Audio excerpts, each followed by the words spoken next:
The best way to prepare for hard times. Hey everybody, it's Michael with Asymmetrical Preparedness. In this video we're going to talk about what I feel is some of the most important things that you can do to better set yourself up for success and survival in a post-event world or during an event. No matter what happens, are you going to have to use these? Maybe. Are you going to have to eat? Yes. Doing stuff like that. So I know, seeing all this, you thought I was going to go tactical on you, right? Sorry. But stay tuned, please. Show you the garden, what we're growing, why we're growing it, and why it's important. But first, if you could please subscribe, I'd really appreciate it. Hit that thumbs up button that's down here somewhere. Share the videos, comment, you know, all those kind of things. Really helps the algorithm. I really appreciate you guys. Let's get to showing you guys what we're doing. I usually start at the other end of the garden, but today I'm going to start on this end. And we've really been trying to emphasize long-term sustainability. So this is one of our two new fig trees. And as you can see, yes, it'll be years before the thing's actually producing. But getting it in the ground is important. You got to start somewhere, right? Okay, so let's walk over here and see the other fig tree. There's the other fig tree. And as you can see, we're trying to make the garden area, our property, everything like that, look nicer also. So we're trying to add some touches as we can. We've got a lot of the groundwork laid as far as the garden beds and all that stuff like that. So now we're also trying to make it look better. So you'll notice some of that in this video. A lot of improvements in that direction. So that is fig tree number 2, because trees and fruit trees, bushes, berries, all this stuff like that are things you don't have to plant every year. They are long-term sustainability. Over here, I'll show you really quick. This is one of our plum trees. Little plum tree. That thing probably won't produce plums this year. It's still pretty small. But in the years to come, it will produce lots of plums. So that's another fruit tree. Back over here, let's go into the newest raised bed of 2022. And you can see the rustic branch look that I went for on this raised bed to match the rustic look of the bed itself. Yes, I did that on purpose because I like it old school. I want it to look rustic. I want it to look, you know, like it is. And the pre-tied up twine, that is for tomatoes. Cherry tomatoes, Roma tomatoes, and beefsteak tomatoes. So they can grow up through that grid pattern, and it should support them well. If I need to add another layer of height, I will. If I need to tie up certain branches and stuff like that, I will. But that should cut down on the amount of labor and time and effort that I have to put in later on down the road when I got a lot of other things to do, taking care of the tomatoes. Things like this that you can do to plan ahead for setting yourself up for success is very important. All this long-term sustainability stuff is really important, I feel.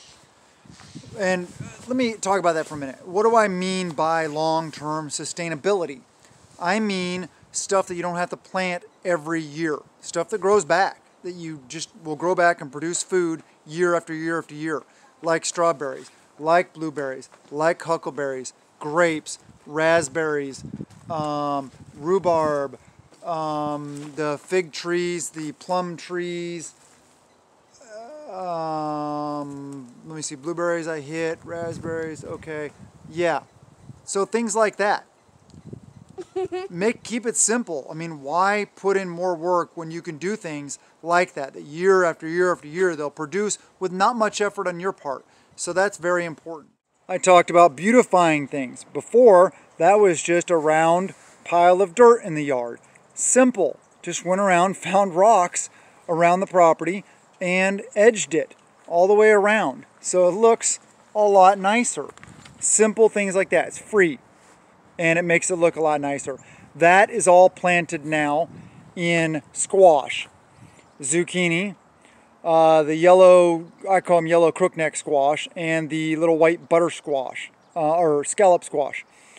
And just a note now that the garden, with the exception of herbs, our garden is all planted.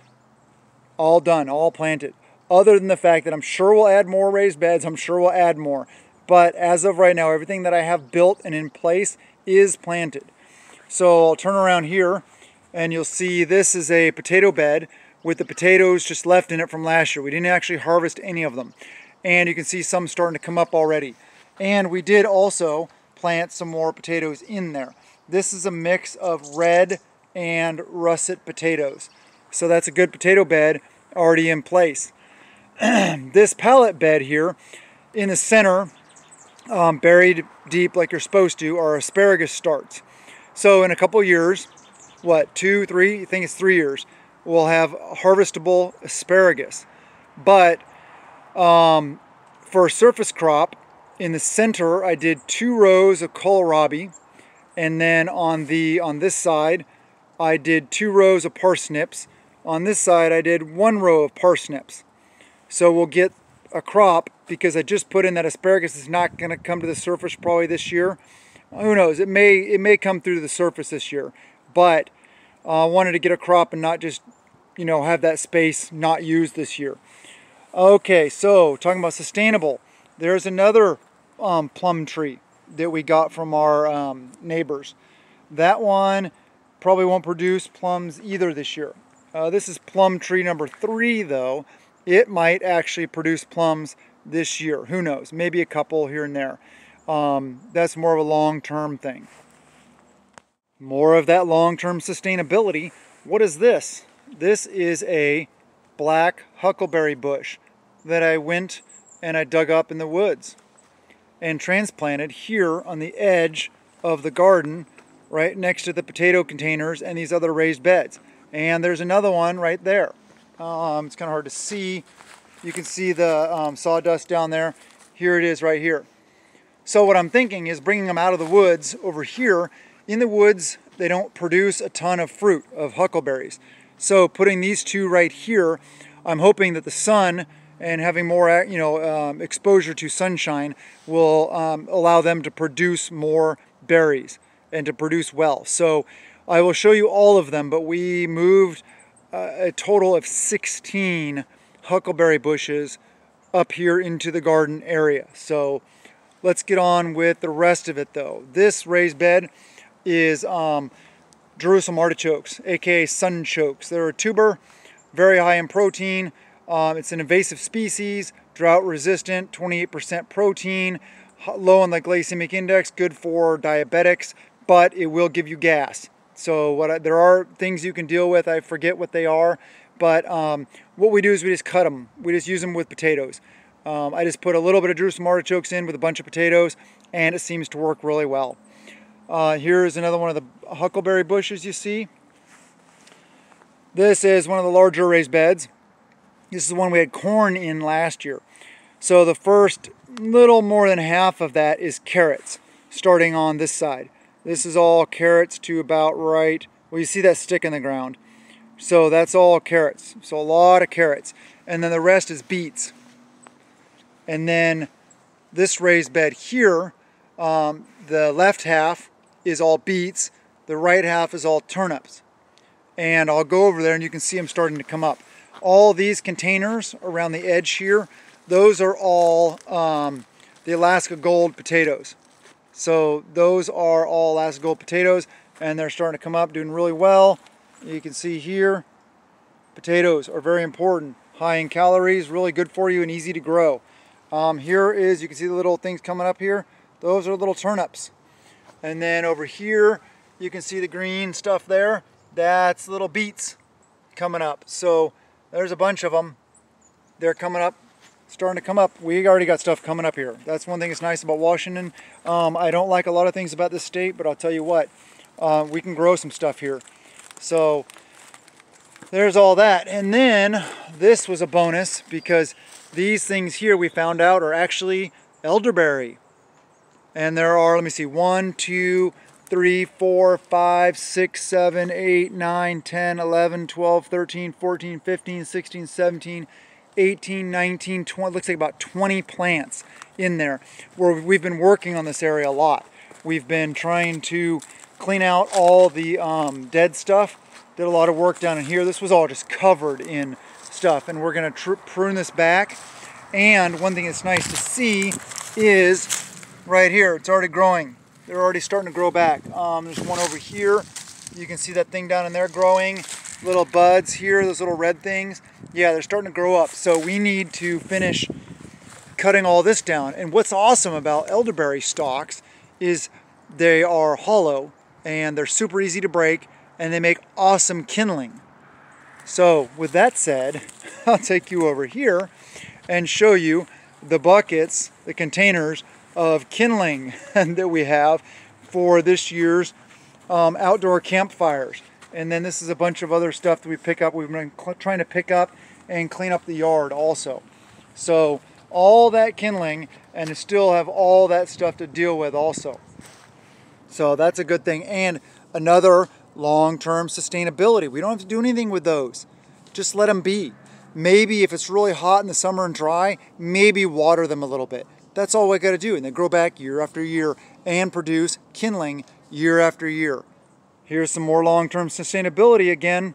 So we got, let me see, where is it? Road, ditch, and then starting right about here is a row, here's a row, and here's a row.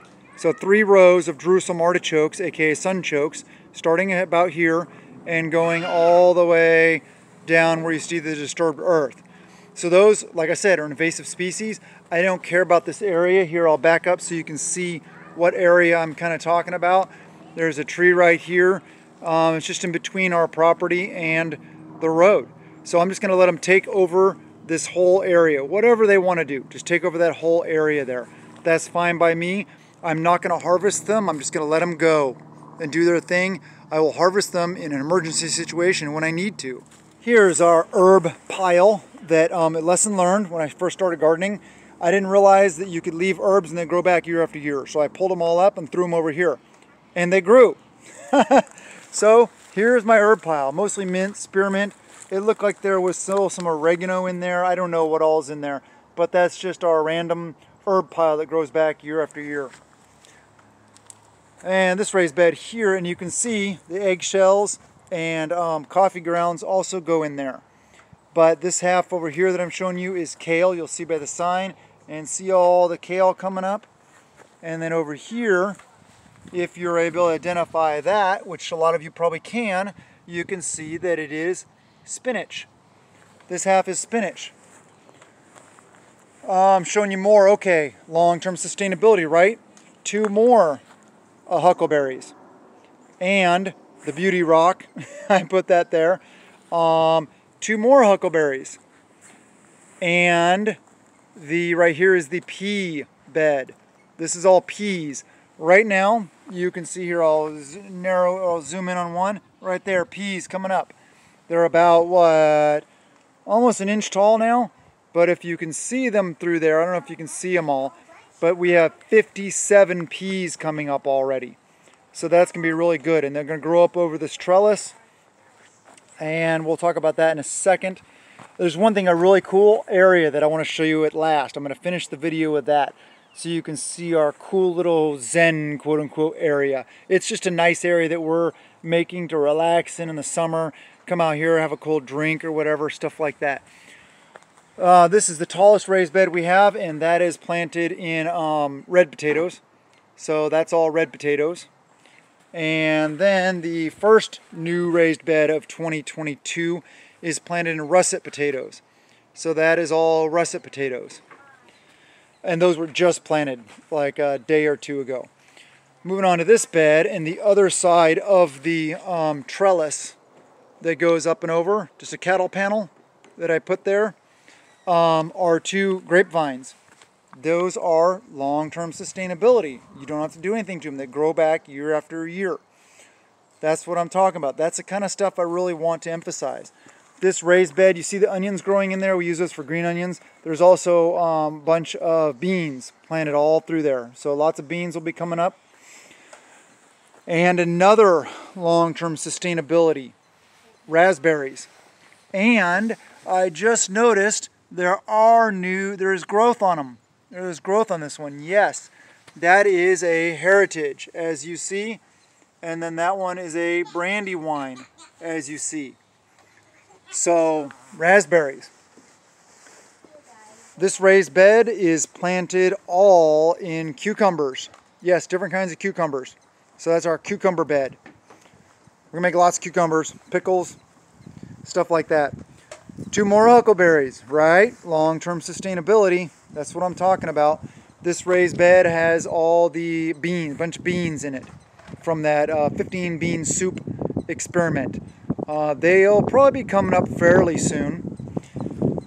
More long-term sustainability, 3 more huckleberries. Yeah, I'm gonna be loving some huckleberries.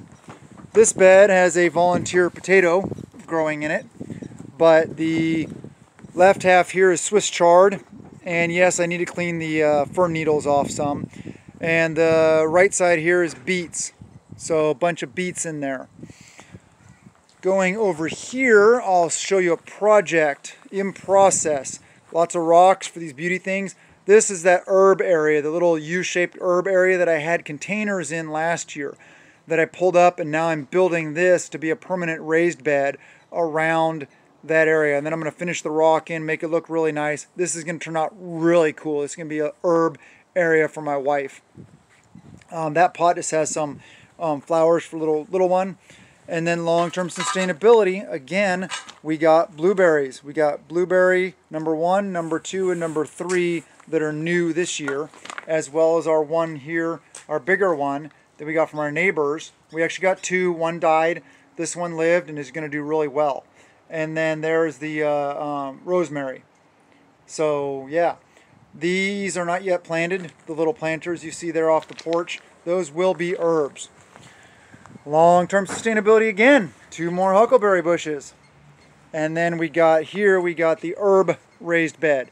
I just cut these sticks to length to, I don't know how many I'll actually need. It's not planted yet, but that is to signify the different herbs and where they're planted, just so we can kind of break it up, make it look nice. This row is, however, planted. We got chives, oregano. I don't know if you can read the sign on the screen, but purple basil, regular, I don't forget what kind of basil, but basil, and sweet basil.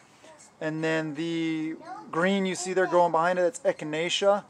I'm probably going to transplant the ones from that smaller little container there, the drawer, into this one to make it full, and then use that for some other herbs. And you see the green things in the back. Those things grow everywhere here. I don't know what happened. They just they're all over the place here. Yeah, there's a Freedom Tool. Green onions. Yep, green onion bed that's settled down to almost not being a raised bed anymore. I'll fill it next year. Okay, so I'm going to show you, oh, here, strawberries, looking really healthy. Got some buds showing there. Actually got a flower right here, so that's looking really good. So we got strawberries. Can't wait for some strawberries. It's another thing, long-term sustainability. Oh, and onto this bed. There's a lot to talk about. A lot of gardening, a lot of stuff we've been doing. Onions.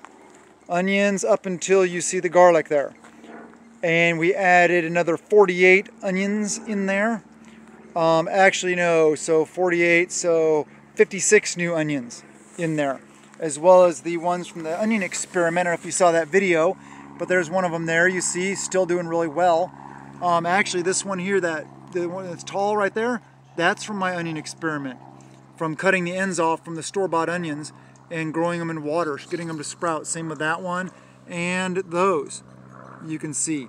So that's working out really well. And then we planted a bunch of those little bulb start things. Planted 14 more cloves of garlic. I just threw these in here. I just threw them in the whole clove, or not the whole clove, but the whole bundle, whatever you call it. So yeah, we love some garlic. All right, so I want to show you this area. I'm really proud of this area. It's looking really cool. Hopefully you'll see it in the sunshine. This is our Zen area. Okay, so this is a new planter I built out of the doors from that corner unit that I'm going to turn into a solar oven, and planted it, and that is in garlic. Here is a rhubarb, and maybe you can see the Zen area better from this direction. All right, yes, that is the little Zen area. I think it turned out really well so far. What is it? So we got right there is a huckleberry, and then right here is an Oregon grape, and this is all stuff I just dug up out of the woods and transplanted here. And then another huckleberry, you can see up there, a fern, another Oregon grape right there, and then we got fern, fern, fern, fern, fern, and another Oregon grape. And this little stuff that we just transplanted, that's a crawler type thing. We're just going to let it go and see if it actually lives, this stuff here, and kind of let it grow over this area. If it gets trampled on, if it dies, if it whatever, I don't care. I dug it up for free out in the woods. Yeah, so let's back up again and take a kind of a look at that area. I'm really liking the feel of this area. It's turning out really well. So that is the garden right now. Like I said, we are fully planted. And yeah, so just a sec, we'll talk about some other stuff. Okay, so as you see, we have a lot of work put in. I've done a lot of work around here this year. Every year we continue to increase, improve, and better our situation. So this is the stuff that's really important. Like I started off the video, seeing the tactical stuff. Yes, that is important. Yes, I really enjoy that. Yes, I love training in that. Yes, I'm really good at it. But growing my own food, raising my own animals, which I'm getting to pretty soon, that is really important. Because no matter what, you will have to eat. You may possibly not have to pull that, defensive tool out. But I know I'll have to eat. So to me, and I'll tell you another thing. This is so therapeutic. Working in the garden, digging in the soil, planting stuff, building all this stuff, using my imagination, sourcing stuff for free, all this stuff. And it's a good, big sense of accomplishment, knowing that everything I have built and done is planted. So now I just kind of sit back and enjoy.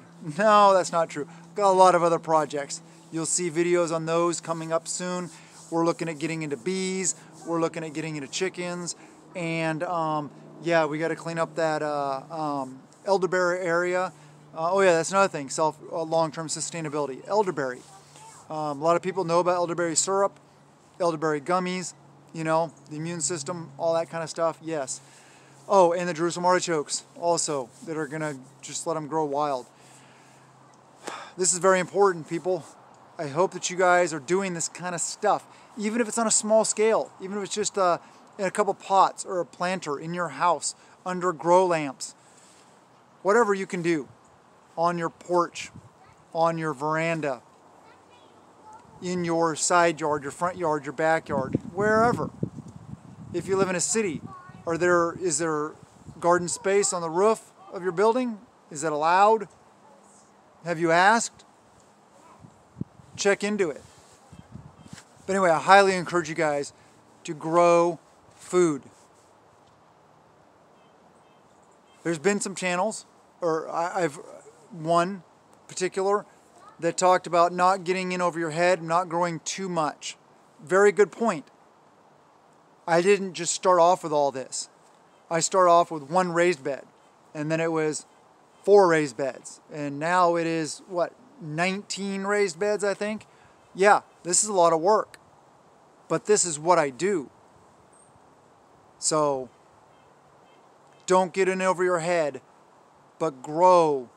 Seriously, think about how much you can grow, how much time you have to put into it, how much effort, and maybe reprioritize some things in your life so that you can do this more for yourself, and or raising animals. Protein is a very important part of this. I can't just eat all vegetables all the time. I mean, I know that there's vegans out there that say you can. Yeah, could I survive? I might be able to survive, yes. Do I want to? No. I want meat, I want protein. That's just who I am. That's what I like, that's what I want. But anyway, I encourage you guys to do anything you can like this. To grow your own food, raise your own animals. Get out there and do the things. I love you guys. Have a wonderful day and blessings to you and yours.